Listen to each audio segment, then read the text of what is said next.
Hello students, welcome to my channel. आज की इस वीडियो में हम करेंगे charging of a capacitor through resistance and inductance. मतलब हम करेंगे चार्जिंग कैपेसिटर की रेजिस्टेंस और इंडक्टेंस से, मतलब एलसीआर सर्किट के बारे में हम पढ़ेंगे यहाँ पे। ठीक है, हमारे पास क्या होगा, इंडक्टेंस भी होगा, कैपेसिटर भी होगा, रेजिस्टेंस भी होगा। इससे पहली वाली जो डेरिवेशन थी उसमें हम क्या पढ़ते थे, या तो एलसी सर्किट है या सीआर सर्किट है, ये एलआर सर्किट है। मतलब हमारे पास दो होते थे, बट अब की बार हम किसके बारे में पढ़ेंगे, हमारे पास कैपेसिटर भी है, उसके साथ इंडक्टेंस भी है और उसके साथ क्या है, रेजिस्टेंस भी है। बिल्कुल सिंपल डेरिवेशन है, घबराने की कोई जरूरत नहीं है। बट क्या है, बस थोड़ी लॉन्ग डेरिवेशन है, 2-3 पेजों की है या 3-4 पेजों की है ये। ठीक है, बट इंपॉर्टेंट है, इजी एक्सप्लेनेशन है, मैंने अच्छे से एक्सप्लेन कर रखा है, आपको कहीं भी कोई डाउट नहीं होगा। ठीक है, डायग्राम देखते हैं इसका। हमारे पास क्या है, हमारे पास कैपेसिटर है, उसके साथ हमारे पास क्या जोड़ रखा हमने, इंडक्टेंस है, उसके पास हमारे पास रेजिस्टेंस है और साथ में क्या लगी हुई है, हमारे पास सेल लगी हुई है और हमारे पास क्या है, मोड्स की है। ठीक है, उसके अलावा बच्चों देखो आपकी बुक में कैसे बना रखा है, आपकी बुक में दे रखा है भाई, आपको कैपेसिटर अटैच कर रखा है, कैपेसिटर के साथ क्या है, इंडक्टेंस है, उसके साथ में क्या है, रेजिस्टेंस भी दे रखा है। ठीक है, बट उसमें क्या कर रखा है, सिर्फ आपके में ये दे रखा है कि यहाँ पे बैटरी तो यहाँ पे जोड़ दी, सेल बैटरी यहाँ पे जोड़ दी उसने। ठीक है, उसके बाद में उसने क्या कर रखा है, मोड्स की यहाँ से ले रखी है, मोड्स की उसने यहाँ से ले रखी है।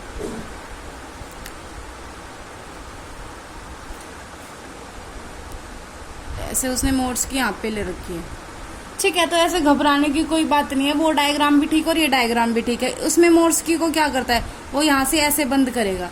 ठीक है, हमने सिंपल डायग्राम ये बना दिया तो ये भी गलत नहीं है, हम कैसे भी डायग्राम बना सकते हैं। वैसे जितना सिंप्लीफाई होता है उतना ठीक रहता है। ठीक है, वो आपको सिर्फ कंफ्यूज करने के लिए दे रखा है। ठीक है, हमारे पास कैपेसिटर है, उसके बाद में इंडक्टेंस है और रेजिस्टेंस है। हमें सिर्फ क्या करना है, तीनों को जोड़ना है भाई। ठीक है, हमने तीनों को जोड़ दिया, उसके साथ एक सेल लगा दिया और हमारे पास की होती है। की किस लिए होती है, अगर बंद करेंगे तो करंट फ्लो करना शुरू हो जाएगा और ओपन रखेंगे तो करंट क्या होगा, फ्लो नहीं करेगा, उसका फ्लो होना क्या हो जाएगा, बंद हो जाएगा। ठीक है, तो शुरू करते हैं। देखिए, कंसीडर किया हमने capacitance C, capacitor of capacitance C का हमने कंसीडर कर लिया। एंड इंडक्टेंस एल का and resistance R in a series connected to a cell of EMF E through a key. हमने सिर्फ क्या किया है, जो हमने बना रखा है वो सिर्फ हमने लिखा है और कुछ नहीं किया।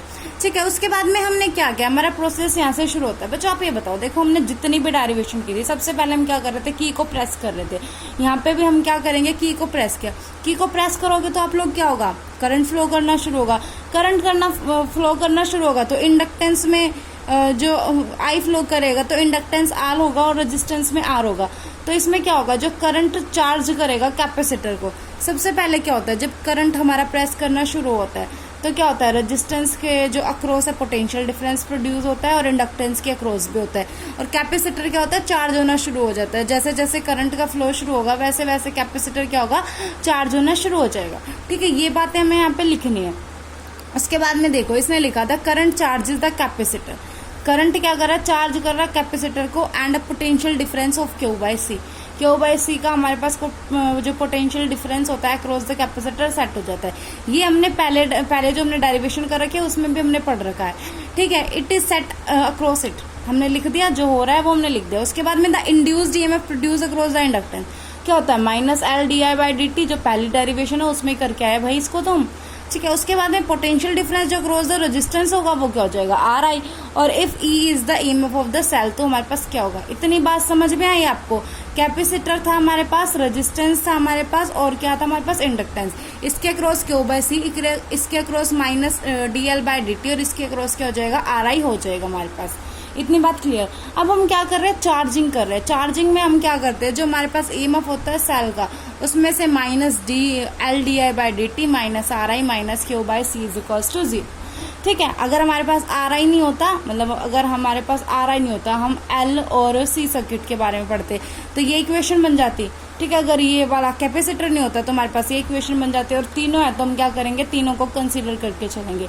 ठीक है, देखो सिर्फ आपको ये इक्वेशन बनानी आनी चाहिए, उसके बाद में आगे आपको कोई भी प्रॉब्लम नहीं होती है। ठीक है, क्योंकि ये इक्वेशन बनाने जाती है तो हम इसको नॉर्मली सोल्व कर सकते हैं। ठीक है, तो हम शुरू करते हैं। ये इक्वेशन आपको समझ में आई, ईएमएफ ऑफ द सेल, ये क्या है, रेजिस्टेंस, सॉरी ये है रेजिस्टेंस अक्रॉस द जो हमारे सर्किट हो रहा है, ये इंडक्टेंस के लिए और ये किसके लिए, कैपेसिटर के लिए। ठीक है, तो इसको हम सिंप्लीफाई करके लिखते हैं। अब अब देखो E minus L D I by D T minus R I minus Q by C is equal to 0 हमारे पास था। ठीक है, हमने क्या किया, R I plus Q by C इसको इस साइड लेके गए, इसको ऐसे का ऐसे रखा। ठीक है, फिर इसको भी इस साइड लेके आ रहे तो ई की value L D I by D T plus Q by C plus R I के इक्वल आ गया। कुछ भी नहीं किया, सिर्फ सिंप्लीफाई किया। इसको इस साइड ले गए तो माइनस हो गया, इसको इस साइड लेके आ गए तो प्लस हो गया। अब हमें क्या पता है, हमारा नेक्स्ट स्टेप क्या होता था कि हम इसको एक ही फॉर्म में करेंगे। हम क्या करेंगे, जो करंट है, करंट को किसकी फॉर्म में लिख देंगे, चार्ज की फॉर्म में लिख देंगे। तो हमारे पास क्या आएगा, ई एज इट इज, ठीक है, L as it is, D as it is. अब आई की जगह क्या रखेंगे, D Q by D T, इसकी जगह ये पुट किया तो L D D Q by D T plus Q by C as it is, R as it is. I की जगह हमने क्या लिखा, D Q by D T हमने आर की जगह पुट कर दिया। उसके बाद में देखो ई, ये क्या हो जाएगा, डी का square Q by D T plus Q C plus R D Q by D T हमारे पास आ जाएगा। अब हम क्या करते हैं बच्चों, इसको सिंप्लीफाई करते हैं। इसको सिंप्लीफाई करने के लिए हम क्या करेंगे, डिवाइड कर देंगे बोथ साइड बाय एल। आपको ये लिखने की जरूरत नहीं है, मेरे को सिर्फ आपको बताने के लिए लिख रखा है। ठीक है, इसको लिखने की जरूरत नहीं है। हमने इसको एल से डिवाइड किया, इसको एल से डिवाइड किया तो ई बाई एल आ जाएगा यहाँ पे। इसको करेंगे तो एल से एल कैंसिल होकर D square Q by D T आ जाएगा। इसको करेंगे तो क्यू एल बाई सी आ जाएगा और इसको करेंगे तो आर बाई एल आ जाएगा। इसको हम इक्वेशन नंबर फर्स्ट करेंगे। ठीक है, ये आप एक तरह से मानो कि हमारा एक स्टेप फर्स्ट कंप्लीट हुआ है। इतनी बात आपको क्लियर होनी चाहिए, तभी हम आगे की डेरिवेशन कर सकते हैं। ठीक है, और आपको इसके ना स्टेप बाय स्टेप याद रखने पड़ेंगे कि भाई इसके बाद क्या करना है और इसके बाद क्या करना है, क्योंकि ये जो डेरिवेशन है थोड़ी बड़ी है। अगर आप एक भी स्टेप भूलते हो तो आपकी पूरी डेरिवेशन क्या है, गलत हो सकती है। ठीक है, अब इतनी बात आपको समझ आ गई होगी। हमारे पास क्या आ गया, हमारे पास ये इक्वेशन बन गए। अब हम क्या करेंगे, पुट करते आर बाय एल को 2b। ये जो आर बाय एल है इसको हम क्या लेके चलते हैं, 2b हम इसको लेके चलते हैं। और ठीक है, और 1 बाय एल सी को हम क्या लेके चलते हैं, के स्क्वायर। हमने जो पिछले डेरिवेशन उसमें पढ़ रहा था, हमने 1 by L C is equals to omega square. इसको हम ओमेगा स्क्वायर भी लेके चल सकते हैं और के स्क्वायर भी लेके चल सकते हैं। आपकी बुक में के स्क्वायर है इसलिए मैं के स्क्वायर लेके चल रही हूँ। ठीक है, अगर आप चाहो तो ओमेगा स्क्वायर भी लेके चल सकते हो, एज ओ विश। ठीक है, अब हम इसको सोल्व करते हैं। अब देखो हमने वैल्यूज रख दी, तो यहाँ पे डी स्क्वायर के ऊपर में डी टी का स्क्वायर, 2b किसकी जगह आया, जो r बाय एल था उसकी जगह 2b आ गया। और यहाँ पे जो 1 बाय एल सी था उसकी जगह मैंने के स्क्वायर रख दिया। अगर आप चाहो तो डेरिवेशन में आप ओमेगा स्क्वायर भी लेके चल सकते हो। ठीक है, और E by L as it is आ गया। अब बच्चों ध्यान से देखना, इसमें क्या किया, इस वाले टर्म को भी इस साइड ले आया तो इसको किस में हो गई, ये माइनस में हो गई। इतनी बात क्लियर। इस टर्म को एज इट इज लिखा, इसको भी एज इट इज लिखा। अब इसमें से क्या किया, इसमें से हमने क्या किया, के स्क्वायर कॉमन ले लिया। अगर आप इसमें से के स्क्वायर कॉमन ले रहे हो या बोलोगे आप सिर्फ इन दोनों में से के स्क्वायर को डिवाइड करो तो के स्क्वायर से के स्क्वायर कैंसिल हो जाएगा और यहाँ पे क्या हो जाएगा, एल के स्क्वायर आ जाएगा। तो इसको हम सोल्व करेंगे तो क्या आ जाएगा, के स्क्वायर हमने इसमें से कॉमन लिया था, यहाँ पे बच गया Q minus E by L K का स्क्वायर इज इक्वल टू 0। ठीक है, अब जो ये टर्म आई इसको हमने किसके इक्वल रख लिया, एक्स के इक्वल कंसीडर कर लिया। तो क्यू माइनस ई एल के का square is equal to X के इक्वल हमने ले लिया। ठीक है, और इक्वेशन हमारी सेकेंड हमने कंसीडर की। इतना स्टेप क्लियर कि हमने यहाँ पे क्या किया है, सिर्फ हमने पुट किया है जो आर बाय एल है उसको 2b पुट किया और जो 1 बाय एल सी था उसको के स्क्वायर। ये स्टेप्स आपको याद रखने पड़ेंगे कि हमें इसकी जगह ये वैल्यूज पुट करनी है। इतनी बात क्लियर।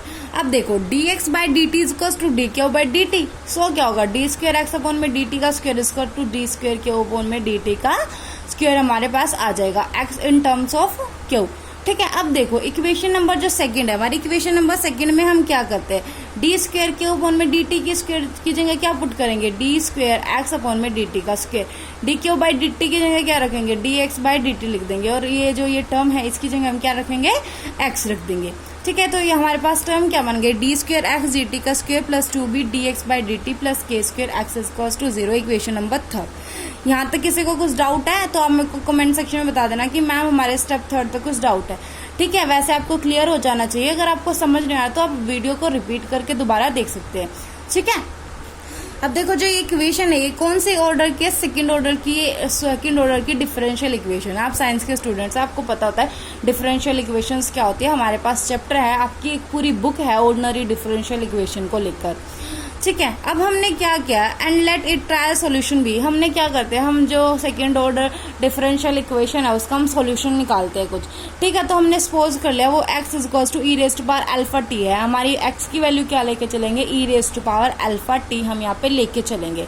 अब ठीक है, अब हमें क्या चाहिए, dx/dt चाहिए और d²x/में dt का स्क्वायर चाहिए। ठीक है, हमें सबसे पहले याद रखना है कि इसका जो ट्रायल सोल्यूशन होगा वो x equal to e⁴ t की रिस्पेक्ट में लेके चल रहे हैं, बिकॉज हमारा जो x को है वो derivative with respect to t लेके चल रहे हैं। ठीक है, अब हम वैल्यू निकालेंगे हम dx/dt, तो यहाँ पे क्या जाएगा, dx/dt करेंगे ext का, तो e⁴ तो अल्फा टी तो एज इट इज रहेगा, और जो t है उसका कोफिशिएंट क्या हो जाएगा, अल्फा उसका कोफिशिएंट हो जाएगा, तो dx/dt is equal to alpha e⁴ के इक्वल हो जाएगा। ठीक है, अब यहाँ पे आप देखो d²x/ में dt का स्क्वायर इक्वल्स टू d²e⁴ इसका 2 बार डिफरेंशिएशन करेंगे तो क्या आ जाएगा, e⁴ एक बारी में तो अल्फा इसका इंटीग्रेशन वो आ जाएगा, अल्फा इसका कांस्टेंट है, कोफिशिएंट है, तो एक बारी अल्फा आएगा, अगेन डेरिवेटिव करेंगे तो क्या आ जाएगा, अल्फा का स्क्वायर e⁴ हमारे पास आ जाएगा। अब देखो हमारे पास इक्वेशन क्या थी, d²x/ में dt का स्क्वायर प्लस 2b dx/dt प्लस k²x इज इक्वल्स टू 0। अब जो ये है इसमें हम क्या पुट करेंगे, d²x/ में dt का स्क्वायर और dx/dt की वैल्यूज पुट कर देंगे, तो हमारे पास क्या आएगा, जो इक्वेशन नंबर हमने भी 3rd निकाली थी ना, वो इक्वेशन है मैंने आगे लिख ली ताकि आपको पीछे बार बार ना देखना पड़े। ठीक है, तो वैल्यू पुट करेंगे अल्फा का स्क्वायर e⁴ देखो ये वाली वैल्यू, और plus 2b as it is, इसकी वैल्यू क्या आई थी, अल्फा e⁴ प्लस में k का स्क्वायर, x की वैल्यू क्या थी e⁴ जिसका हमने डिफरेंशिएशन किया था, x की वैल्यू हमने यहाँ पे पुट की। अब सब में देखिए हमारे पास कुछ कॉमन टर्म आ रही है e⁴ तो हमने इसको कॉमन निकाल लिया, तो यहाँ पे क्या बचेगा, अल्फा का स्क्वायर प्लस में 2b प्लस k का स्क्वायर इज इक्वल टू 0, हमारे पास ये क्या आ जाएगा, हमारे पास ये आ जाएगा। ठीक है, अब यहाँ पे देखो ये आ जाएगा, सॉरी अब देखो ये e⁴ है, इसको हम परली साइड लेके जाएंगे तो 0 हो जाएगा, तो हमारे पास क्या बचेगा, अल्फा का square plus 2b alpha plus k का स्क्वायर इज इक्वल टू 0। अब ये इक्वेशन देखो आज सेम करते हैं हम इसको, जैसे इसको सेम करोगे तो आप किसकी तरह मैच कर रहे हो, quadratic equation in alpha, quadratic equation in alpha आप मैच करिए, जैसे x का स्क्वायर प्लस x प्लस कोई भी कांस्टेंट इज इक्वल टू 0। ठीक है, क्वाड्रेटिक इक्वेशन इन अल्फा में मैच कर रहे हैं, तो इसका सॉल्यूशन निकालेंगे, इसके रूट्स निकालेंगे, उसके लिए फॉर्मूला क्या होता है, -b प्लस -b का स्क्वायर -4ac/2a। आपने ये फॉर्मूला बहुत बार यूज कर रखा है, तो आपको ये फॉर्मूला याद रखना चाहिए, क्योंकि हमारी फिजिक्स में और मैथ्स में ये फॉर्मूला बहुत ही ज्यादा यूज होता है रूट्स निकालने के लिए। ठीक है, अब देखो alpha is equal to b क्या है हमारे पास 2b है, और माइनस का साइन लगा देंगे, प्लस माइनस b का स्क्वायर 2 2 जा 4 और b का स्क्वायर 4b का square -4ac 4 as it is, a की वैल्यू क्या है यहाँ पे 1 है, a की वैल्यू c क्या है k का स्क्वायर। ठीक है, अपन में 2 a की वैल्यू कितनी है 1, तो हमने ये इस फॉर्मूले में ये वैल्यूज आप पुट कर सकते हैं। अब देखिए -2, अब इस 2 को इसके नीचे भी लिखेंगे और इसके नीचे भी, -2b/2 plus √4b square -4k का स्क्वायर बाय 2। अब इस 2 से तो ये 2 कैंसिल हो गया, तो हमारे पास क्या बचेगा -b प्लस माइनस। अब देखो ये 4 इन दोनों में से कॉमन निकाल लिया, b square minus k square बच गया। अब 4 का अंडर रूट क्या होता है, 2 का स्क्वायर कितना होता है 2, तो हम 2 कॉमन ले लेंगे, तो 2 से 2 cancel, b square minus k square. अब alpha is equal to -b plus minus √b square minus alpha का स्क्वायर। अब देखो हमारे पास अल्फा की 2 वैल्यू आ रही है, एक तो -b plus b square minus k square under root में, और एक -b माइनस √b square minus k square, हमारे पास 2 वैल्यू आ रही है। ठीक है, तो हम इसका जर्नल सॉल्यूशन लिखेंगे। अब हमारे पास कौन सी बुक है हमारी ओडी, उसके अकॉर्डिंग भी अगर आपके पास मैथ्स है, आपने वो बुक कर रखी है, तो आप इजीली इसका जर्नल सॉल्यूशन फाइंड आउट कर सकते हैं। तो देखिए हम इसका जर्नल सॉल्यूशन कैसे लिखेंगे। अभी आप लिख भी सकते हैं कि अल्फा हैज 2 वैल्यूज, ठीक है, थ्योरेटिकल पोर्शन में लिख देना आप। तो जर्नल सॉल्यूशन क्या होगा, x is equal to e⁴ exponential function लेंगे हम कि पावर में -b plus b square minus k का स्क्वायर t प्लस में b e⁻ minus b minus में b square minus k square t। एक वैल्यू तो प्लस की ली और एक ली हमने माइनस की। ये a और b क्या है, कांस्टेंट लेके चलते हैं हम, दोनों टर्म के लिए अलग अलग कांस्टेंट लेके हम चले यहाँ पे। ठीक, और मैंने यहाँ पे लिख भी सका है k square is equal to omega का स्क्वायर। आप चाहे तो जो ये डेरिवेशन है k की फॉर्म में कर सकते हो, अगर आप चाहे तो ओमेगा की फॉर्म में भी कर सकते हो। अब देखो बच्चों, इतनी बात तो आपको समझ में आई गई होगी। अब देखो हम x किसके इक्वल लेके चले थे, q minus e⁻k square l। यहाँ पे दिखा देती हूँ मैं, देखो ये वाली इक्वेशन थी, इसमें हमने x की वैल्यू ये लेके चले थे, तो हम यहाँ पे लिखेंगे x is equal to q minus e⁻k square l हम लेके चले थे। इसको सोल्व करते हैं हम, तो q एज इट इज रख रहे हैं x इस साइड और इसको इस साइड प्लस में ले गए, तो q is equal to X plus E raised power K square L. अभी हमारे पास हमारी इक्वेशन नंबर 4 है। इसमें हम क्या करेंगे, जो हमारे पास ये x की वैल्यू आई है इसको हमने इस इक्वेशन में पुट कर दिया। इस इक्वेशन में पुट करोगे तो अब क्या आएगा, q इज इक्वल टू जो x की वैल्यू है वो क्या है ई ए, और प्लस में ये जो भी है वो लिख देंगे, प्लस में ई अपॉन में के स्क्वेयर एल आ जाएगी हमारे पास। इस इक्वेशन में हमने सिर्फ क्या है, जो x है x की हमने ये वाली वैल्यू यहाँ पे पुट की है। ठीक है, आपको स्टेप भाई रिमेम्बर रखने होंगे कि कैसे कैसे कौन सा स्टेप कर रहे हैं हम। आप इसकी 1-2 बार प्रैक्टिस कर लेना तो आपको अच्छे से क्लियर हो जाएगा। ठीक है, अब क्यों लिखा हमने, ए लिख लिया, ये लिख दिया, ये एज इट इज, और प्लस में अब आपको एक बात पता है के square is equals to 1/LC, के square is equals to 1/LC होता है। तो हमने यहाँ पे के स्क्वेयर की वैल्यू रखेंगे, मतलब ई अपॉन में के स्क्वेयर एल, ई अपॉन में के स्क्वेयर एल रखेंगे। तो यहाँ पे ई एज इट इज, के स्क्वेयर की जगह 1 अपॉन में LC, तो LC ऊपर चला जाएगा और बच जाएगा L as it is. L से एल कैंसिल हो गया तो इसकी वैल्यू क्या आ जाएगी, EC आ जाएगी। तो हमने जो ये थी इसकी जगह हमने क्या रख दिया, EC रख दिया। और आपको पता होगा EC is equals to Q naught होता है। ठीक है, देखो हमने एक डेरिवेशन सोल्व की थी उसमें होता है, मैं आपको दिखाती हूँ, रुको। देखो ये वाला, जब हमने ये वाली टर्म लेके चले थे, जब Q is equals to Q naught होता है, मतलब मैक्सिमम करंट पे पहुंच जाता है। हमने ये कौन से में पढ़ा था, charging of a capacitor through an inductance only.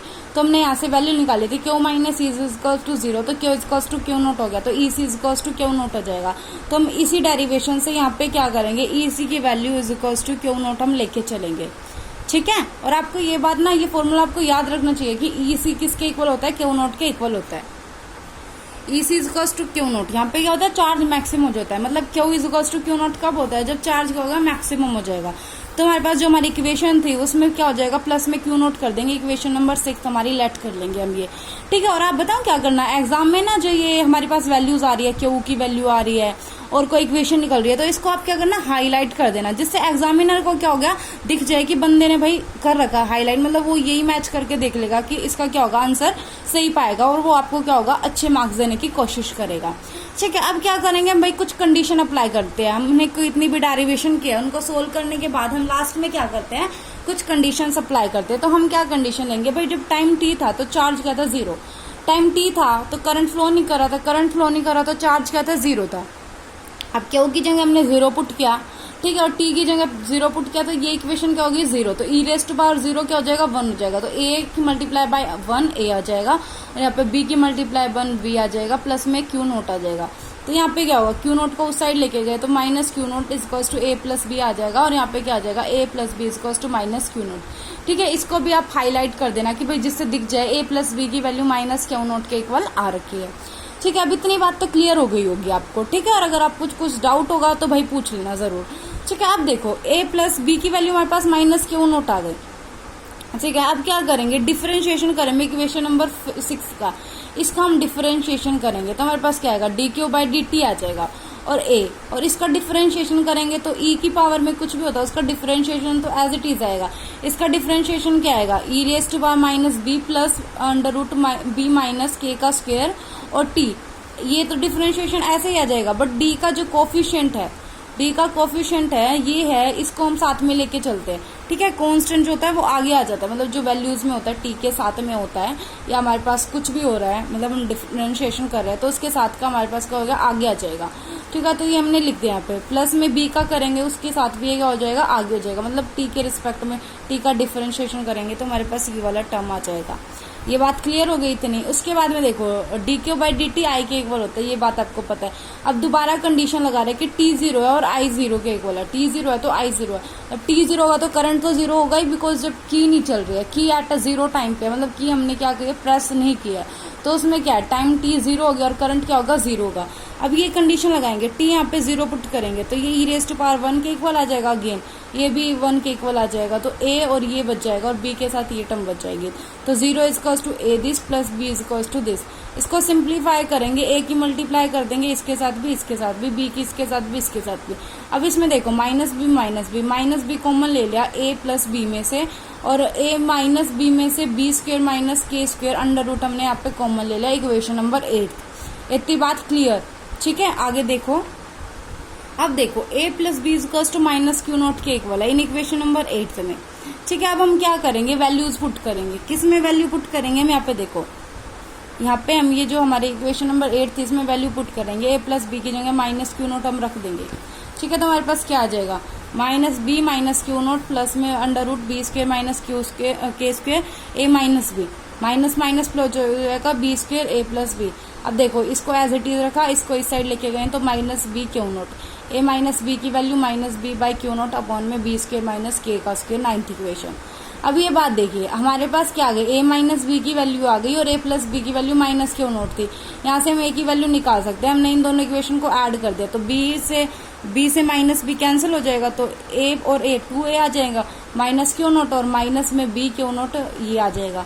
अब 2a एज इट इज, इसमें से क्यू नोट कॉमन निकाल लिया वो भी माइनस का, तो 1 प्लस बी अपॉन में under root B square minus K square आ जाएगा। तो ए की वैल्यू क्या आएगी, माइनस क्यू नोट बाई 2 और 1 प्लस में बी अपॉन में under root B square minus K square. अब ए की वैल्यू निकालने के लिए हमने ऐड किया, बी की वैल्यू निकालने के लिए क्या करेंगे, इन दोनों को सब्ट्रैक्ट कर देंगे। ठीक है, तो यहाँ पे देखिए ए से ए कैंसिल हो जाएगा, बी कितना आ जाएगा 2b, इन दोनों को ऐड कर देंगे। ठीक है, तो इसमें देखो अब यहाँ पे क्या है, ये तो माइनस का था और ये माइनस से प्लस में हो जाएगा, बिकॉज प्लस माइनस करेंगे हम, तो यहाँ से माइनस का अगर कॉमन निकालेंगे तो यहाँ पे 1 माइनस में B under root B square minus K square बच जाएगा। ठीक है, तो b की value minus Q naught upon में 2 1 minus B square minus K का स्क्वेयर। अब ये इक्वेशन हम कौन सी इक्वेशन नंबर 6 में पुट करेंगे, इक्वेशन नंबर 6 हमारी देखिए आप लोग, इक्वेशन नंबर 6 हमारी ये वाले इक्वेशन नंबर जिसके साथ क्यू नोट लेके चले थे, इसमें हमने ए और बी की वैल्यू पुट करनी है। ए की वैल्यू और बी की वैल्यू हमने यहाँ पे पुट की तो हमारे पास क्या आ जाएगा, Q is equals to minus Q naught 2। ये हमने क्या किया, दोनों में से जो ये minus Q naught by 2 B में भी और ए में भी दोनों में आएगा, तो दोनों में से कॉमन ले लिया तो हमारे पास बच जाएगा 1 प्लस में B under root B square minus K का स्क्वेयर और ई की पावर में ये, और यहाँ पे ये आ जाएगा और यहाँ पे ये आ जाएगा और प्लस में Q naught as it is चलेगा। तो ये हमारा चार्जिंग होता है कैपेसिटर का इन एलसीआर सर्किट। इसके स्पेशल केसेस हम जो नेक्स्ट लेक्चर होगा उसमें हम डिस्कस कर लेंगे, और इसकी डिस्चार्जिंग भी। ये लेक्चर कुछ ज़्यादा ही बड़ा हो गया है बिकॉज बट आपको अच्छे से क्लियर हो गया होगा। ठीक है, मैंने बहुत अच्छे से कोशिश किया कि आपको अच्छे से समझ में आ जाए। ठीक है, इसके नोट्स मैं आपको आज ही टेलीग्राम पे प्रोवाइड करवा दूंगी। ठीक है, आप मेरा टेलीग्राम ग्रुप ज्वाइन कर सकते हो, और अगर आप मेरे चैनल पे नए हैं तो प्लीज़ मेरे चैनल को सब्सक्राइब कर देना, और अगर वीडियो अच्छी लगी हो तो लाइक और शेयर ज़रूर कर देना। Thanks for watching. और इसका डिस्चार्जिंग का मैं आज या कल में आपको प्रोवाइड करवा देती हूँ लेक्चर। ठीक है, और इसके बाद में हम हमारे क्वेश्चंस पेपर भी ट्राई करते हैं। ठीक है, क्वेश्चंस पेपर भी करवा दूंगी मैं आपको, टेलीग्राम पे लिंक भी डाल दूंगी, और साथ साथ वीडियो में हम इसको सोल्व भी करके देखेंगे कि भाई हमें आता है या नहीं आता है। मतलब आप देखोगे कि आपको आता है या नहीं आता है, या आपको अच्छे से प्रैक्टिस हो जाएगी। ठीक है, चलो ठीक है, नेक्स्ट वीडियो में मिलते हैं। Thanks for watching.